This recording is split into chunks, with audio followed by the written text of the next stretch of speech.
In this week's Panic update, the developers turned up the heat with their new badges and more. Not only that, but next week's update is supposed to be even bigger than this update. I'm going to go over everything that was changed with the February 16th update and talk about what will be happening next week. So stick around because I'm going to give away one Heartbox radar away in this video. The rules are simple. Be subscribed to the GW channel, like this video, and leave a comment. I will then randomly draw a name during the next live stream, 10 a.m. Central on February 24th. If you are present during that live stream, you will have a chance to win. Now on to the juicy news. First of all, we can say goodbye to those plain old badges. Yuck, those were really good for their time, but now we've got some way better ones. Each one of these badges have been redone and they look absolutely spectacular. You will notice that the background of each badge is actually a happy vacuum.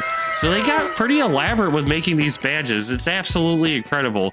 On top of this, there are 3 new badges and the return of an old badge. So we are jumping from 21 badges all the way up to 25 badges. Get ready because they are absolutely challenging.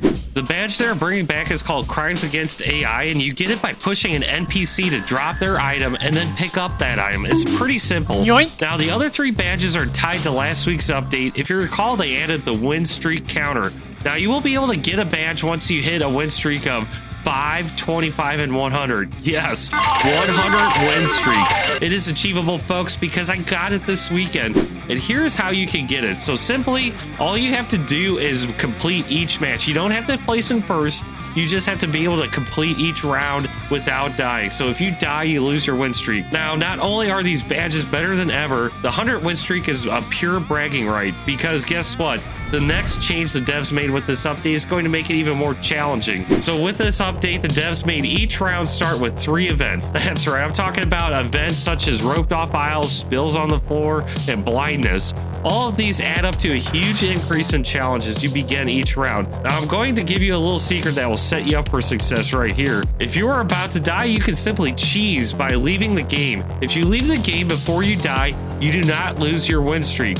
The only way you can lose your win streak is if you die. So by doing this and leaving, you can never lose that win streak. You just have to make sure to act quickly just before you die, so it doesn't count. Now, there are 2 minor changes to quickly talk about before we get into next week's update. First, the rarity items now show as a colored outline in the player's inventory, and this will help in identifying how rare your items are. And 2, when the round starts in player mode and a player is selected as happy, it tells the whole server who was selected as happy.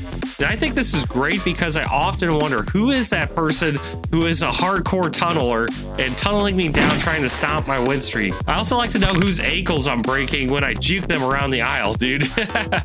All right, now to speculate about the upcoming updates. So far what we have heard from the developer, obviously Purple, is that you are going to want to save your coins for this next update. Could this actually be additional happy skins and radar? I actually think it might be a new loot box, but it wasn't really said why you need to grind. I think it was just some foreshadowing that there will be an expense coming up. Now for the big anticipation. We all know that ever since they started working on the updating Panic again, that they have announced that there will be a new map. Well, no new map is coming with next week's update, but what was mentioned by obviously Purple is that they are going to possibly have a trailer. So in that trailer, they might exactly release what will be in that new update or give even more foreshadowing. I cannot wait to see it, and we'll be covering all of that. So in the meantime, what we do have are some clues that were left within the trade servers. All of those items that are behind those glass casings are exactly what might be in that new update. So let me know in the comments down below what you think will be in next week's update. I look forward to hearing from you. We'll catch y'all in the next video. Later, dudes.